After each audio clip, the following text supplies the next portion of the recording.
నమస్కారం అమరావతి న్యూస్ కు స్వాగతం. ఎస్సీ వర్గీకరణకు కేబినెట్ ఆమోదం తెలిపినందుకు నరేంద్ర మోడీ, చంద్రబాబు నాయుడు, భాష్యం ప్రవీణ్ కి ధన్యవాదాలు తెలిపినట్లు అచ్చంపేట మండలం తెలుగుదేశం పార్టీ అధ్యక్షులు నందిగం ఆశీర్వాదం ఎస్సీ సెల్ఫ్ పల్నాడు జిల్లా అధికార ప్రతినిధి పాటిబండ్ల బాలయ్య ఈ సందర్భంగా గుంటూరు జిల్లాలో ఏర్పాటు చేసిన మీడియా సమావేశంలో వారు మాట్లాడారు. దళితుల అభివృద్ధి కూటమి ప్రభుత్వంతోనే సాధ్యమని మరోసారి చంద్రబాబు నాయుడు రుజువు చేశారని అన్నారు. ఎస్సీ ఉపవర్గీకరణకు కేబినెట్ ఆమోదం తెలపడం హర్షణీయమని అన్నారు. దళితుల పక్షపాతి ప్రతి అంశంలోనూ దళితులకు పెద్దపీట వేసి వారిని ముందుకు నడిపించే ఆలోచన చేస్తున్న నాయకులు చంద్రబాబు అని అన్నారు. త్వరలోనే విడుదల చేయనున్న డిఎస్సి నోటిఫికేషన్తోనే విద్యా ఉద్యోగులు రిజర్వేషన్ సమానంగా అందేలా కూటమి ప్రభుత్వం చర్యలు తీసుకుంటుందని అన్నారు. ఈ రోజుకు కూడా జగన్మోహన్ రెడ్డి ఎస్సీ వర్గీకరణపై తన అభిప్రాయాన్ని చెప్పకుండా దాటవేసే ధోరణిలో మాట్లాడారని అన్నారు. జగన్మోహన్ రెడ్డి ఎస్సీ వర్గీకరణపై స్పష్టత ఇవ్వాలని డిమాండ్ చేస్తామని అన్నారు. ఉమ్మడి హక్కుల సాధన కోసం దళిత సోదరులు అందరూ కలిసి రావాలని కోరారు. ఈ కార్యక్రమంలో టీఎన్ఎన్ఎఫ్ పల్నాడు జిల్లా కార్యనిర్వహణ కార్యదర్శి కోటా చంటి, టీడీపీ నాయకులు మేకల సురేష్, కస్తల ఏసోబు పాల్గొన్నారు. ఆంధ్ర రాష్ట్ర ప్రజలకి నా యొక్క శుభాభివందనాలు. అదేవిధంగా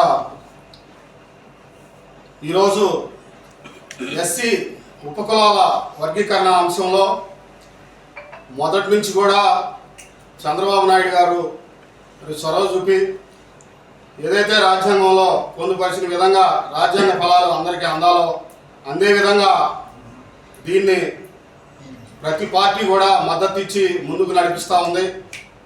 30 సంవత్సరాల సుదీర్ఘ పోరాటంతో ఈరోజు మాకు మా సోదరులైనటువంటి మాల సోదరులకి మరి వచ్చినటువంటి రాజ్యాంగ ఫలాల్లో పంచుకోవడంలో చిన్న పొరపచ్చులు ఉండడం వల్ల దాన్ని ఈ రోజు వరకు అర్థం చేసుకుని మరి నారా చంద్రబాబు నాయుడు గారు మరి యొక్క వర్గీకరణ అంశానికి ముగింపు పలికినందుకు ఆయనకి, అదేవిధంగా కూటమి ప్రభుత్వానికి, కేంద్రంలో ఎన్డీఏ గవర్నమెంట్ మోడీ గారికి ధన్యవాదాలు తెలియజేస్తున్నాను. అదేవిధంగా ఇంకెవరైనా అర్థం చేసుకునే వాళ్ళు ఉంటే వాళ్ళకి మంచి మనసుని ప్రసాదించి అర్థం చేసుకునే విధంగా వాళ్ళు కొంచెం ప్రయత్నం చేయాలనేటువంటి ఆలోచననే మరి తెచ్చుకోవాలని కూడా నేను మనవి చేస్తున్నాను. అదేవిధంగా ఇన్నాళ్ళ సుదీర్ఘ పోరాటంలో ఎంతోమంది మరి మాదిగ బిడ్డలు బలైపోయారు. వాళ్ళు అసూలు భాషలు ఉన్నారు. వాళ్ళందరికీ కూడా మరి అక్కడ నివాళులు అర్పిస్తున్నాను.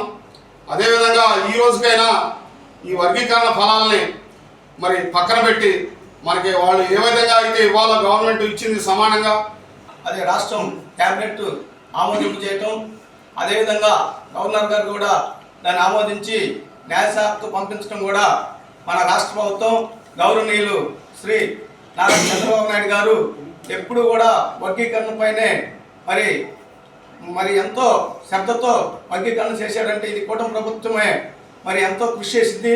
అందుకు ముందుగా మా బాధితుల తరఫున, మన ఉపకులాల తరఫున, అందరి తరఫున కూడా మరి కూటమి ప్రభుత్వంలోని మోడీ గారికి, రాష్ట్ర గౌరవ ముఖ్యమంత్రి వర్యులు నారా చంద్రబాబు నాయుడు గారికి, అదేవిధంగా మన పెదకూరపాడు నియోజకవర్గ శాసనసభ్యులు శ్రీ భాష్యం ప్రవీణ్ గారికి కూడా ముందుగా మేము హృదయపూర్వక ధన్యవాదాలు తెలియజేసుకుంటాం. ఎందుకంటే ఈ ఎంఆర్పిఎస్ అనేది ఒక మహా సంగ్రామంలాగా 1992లో ప్రారంభమై మరి అనేక సంవత్సరాలు మందాకృష్ణ మాదిగ గారి నాయకత్వంలో మరి అనేక ఉద్యమాలు చేపడితే ఆనాటి ముఖ్యమంత్రి, మన గౌరవ ముఖ్యమంత్రి వర్యులు నారా చంద్రబాబు నాయుడు గారు 97లోనే మరి వర్గీకరణ మరి ఏర్పాటు చేయడం జరిగింది. ఆ వర్గీకరణ ఏబిసిడి వర్గీకరణ చేయడంతో మరి గత వైఎస్ ప్రభుత్వం వచ్చినాక, కాంగ్రెస్ ప్రభుత్వం వచ్చినాక దాన్ని హైకోర్టులో వేసి మళ్ళీ కొట్టివేయడం జరిగింది. ఆ గత మూడు సంవత్సరాల్లోనే మరి ఎస్సీల్లో సంబంధించిన 59 ఉపకులాలకు కూడా సంబంధించిన కనీసం 24,500 మందికి పైగా ఉద్యోగ అవకాశాలు కానీ మరి విద్యా అవకాశాల్లో కానీ మంచి ప్రావీణ్యత పొందినారు. దాని ఘనత మొత్తం అప్పుడున్న కూటమి ప్రభుత్వాన్ని, ఇప్పుడున్న ఎన్డీఏ ప్రభుత్వాన్ని, ఆనాటి ముఖ్యమంత్రి చంద్రబాబు నాయుడు గారిది, ఇప్పుడు మన మాన్య శ్రీ నారా చంద్రబాబు నాయుడు గారిదని ఈ సందర్భంగా తెలియజేస్తున్నాం. ఎందుకంటే మరి రాష్ట్రంలో సామాజిక న్యాయం చేయాలంటే అది ఒక తెలుగుదేశం పార్టీతోనే సాధ్యమైందని మరోసారి రుజువు చేసిన మన ముఖ్యమంత్రి వారి గారికి మరొకసారి మేము కృతజ్ఞతలు తెలియజేస్తున్నాం. ఏప్రిల్ 14 నుండి 20వ తేదీ వరకు అగ్నిమాపక వారోత్సవాలు నిర్వహిస్తున్నట్లు ఐజీ మాదిరెడ్డి ప్రతాప్ తెలిపారు. వారోత్సవాల్లో భాగంగా విద్యార్థులకు అవగాహన కార్యక్రమాలు నిర్వహిస్తున్నట్లు వెల్లడించారు. అగ్ని ప్రమాదాల పట్ల అప్రమత్తంగా ఉండాలని అన్నారు. ఏదైనా అగ్ని ప్రమాదం జరిగితే 101 హెల్ప్ లైన్కు కాల్ చేయాలని చెప్పారు. శిక్షణ పొంది అగ్నిమాపక సిబ్బంది 24 గంటలు ప్రజలకు అందుబాటులో ఉంటుందని చెప్పారు. ఏదైనా ప్రమాదాలు జరిగినప్పుడు తమ సిబ్బందికి వెంటనే తెలియజేస్తే ఎక్కువ ప్రాణ ఆస్తి నష్టం జరగకుండా చూడవచ్చని అన్నారు. ఏంటంటే స్కూల్స్లో ఏదైనా ప్రత్యేకంగా ప్రమాదం జరిగిందనుకో అందరూ కంగారు పడిపోతారు, ప్యానిక్ ఉంటుందన్న, ఏం చేయాలో అర్థం కాదు. ప్యానిక్ టైంలో కరెక్ట్గా మనం పద్ధతిగా బిహేవ్ చేయాలి అంటే ఖచ్చితంగా ఏ విధంగా బిహేవ్ చేయాలి అనేది ప్రాక్టీస్ చేయాలి. ఆ ప్రాక్టీస్ చేయడమే మాక్ డ్రిల్ అని అంటారు. ఈ మాక్ డ్రిల్ ఎలా చేయాలో ఇంతమటికి ఎవరికి తెలియదు. అందువల్ల మేము ఏం చేసామంటే మాక్ డ్రిల్ ఎలా చేయాలి అనేదాన్ని ఒక వీడియో రూపొందించాం. ఆ వీడియోని చూపించి ఈ స్కూల్లో మీ అందరి ముందు ప్రాక్టీస్ చేయించాం. ఆ ప్రాక్టీస్లో ఈ నెక్స్ట్ జెన్ స్కూల్లో ఉన్నటువంటి పిల్లలు అన్ని తరగతుల పిల్లలు అన్నమాట. ఈవెన్ ఎల్కేజీ అండర్ యూకేజీ పిల్లలు కూడా పార్టిసిపేట్ చేస్తారు. చాలా ఎంతూజియాస్టిక్. టీచర్స్ అందరూ కూడా చాలా చక్కగా పార్టిసిపేట్ చేశారు. ఇంపార్టెంట్ పాయింట్ ఏంటంటే కమర్షియల్ షాపింగ్ కాంప్లెక్స్ కింద ఉండగా పైన కోచింగ్ సెంటర్ కానీ ఇంకేదైనా సరే పిల్లల్ని లార్జ్ స్కేల్లో కూర్చోబెట్టి పాఠాలు చెప్పడం నిషిద్ధమండి. నేను ఎవరికి క్లియరెన్స్ ఇవ్వలేదండి, ఇవ్వనండి. ఎందుకంటే ఏదో సరదా కోసం కాదండి, ఎందుకంటే అది అత్యంత ప్రమాదకరమే. మీరు కావాలంటే అది చూడండి.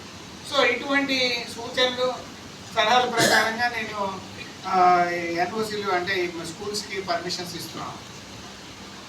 కానీ ఆ పర్మిషన్స్ చక్కగా నిజంగా పాటించేటువంటి వ్యవస్థ ఉండాలి అంటే నేను భావించేది ఏంటంటే అందరికీ అవగాహన కల్పించేటువంటి మాక్ డ్రిల్స్ ఈ ఎవ్రీ ఇయర్ యాన్యువల్గా ప్రతి స్కూల్లో, గవర్నమెంట్ స్కూల్లో, ప్రైవేట్ స్కూల్లో, ప్రతి స్కూల్లో గవర్నమెంట్కి ప్రైవేట్కి తేడా ఉండదండి.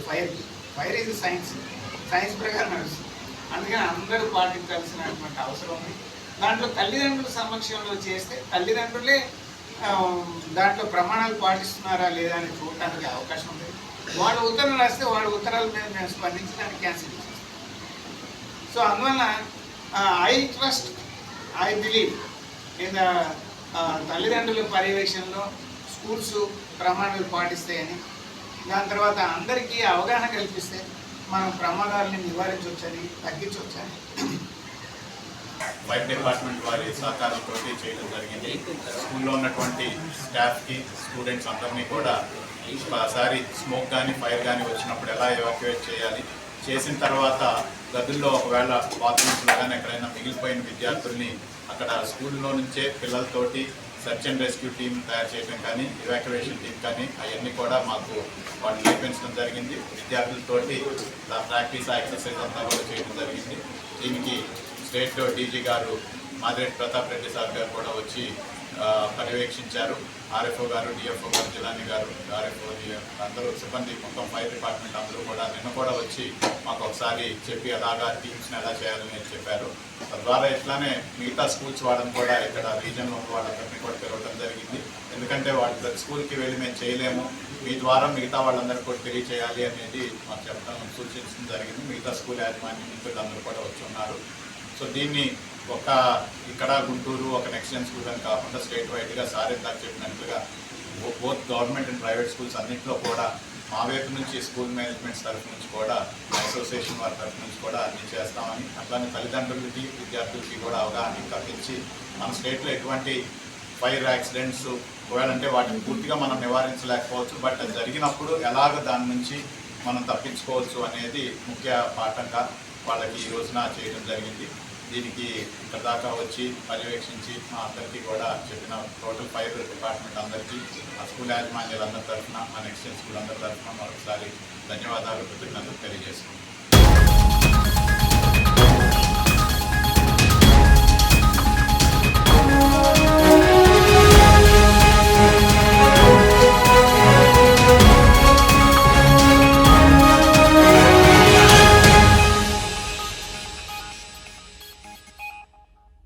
యానాదులకు నిలువ నీడ లేకుండా చేయొద్దంటూ కమిషనర్ను కోరిన Bahujan Mahasabha central committee secretary G R Bhagat Singh. ఈ సందర్భంగా భగత్ సింగ్ మాట్లాడుతూ గత 2013 సంవత్సరం నుంచి ఇక్కడే నివాసం ఉంటున్న చిన్న చిన్న పనులు చేసుకుంటూ తమ కుటుంబాలను పోషించుకుంటున్నారని అన్నారు. ఇత్తు కాగితాలు ఏరుకోవడం, యాచించడం వృత్తిగానే పెట్టుకొని జీవనం గడిపేవారు యానాదులని అన్నారు. కాంపౌండ్ వాల్ కట్టాలంటూ నివాసం ఉంటున్న యానాదులను ఇల్లు ఖాళీ చేయమంటే ఎక్కడికి పోతారని ప్రశ్నించారు. యానాదులు నివాసం ఉండటానికి ప్రభుత్వం తక్షణమే స్థలం కేటాయించి వారి నివాసం ఉండటానికి ఇల్లు కట్టించి ఇవ్వాలని కోరారు.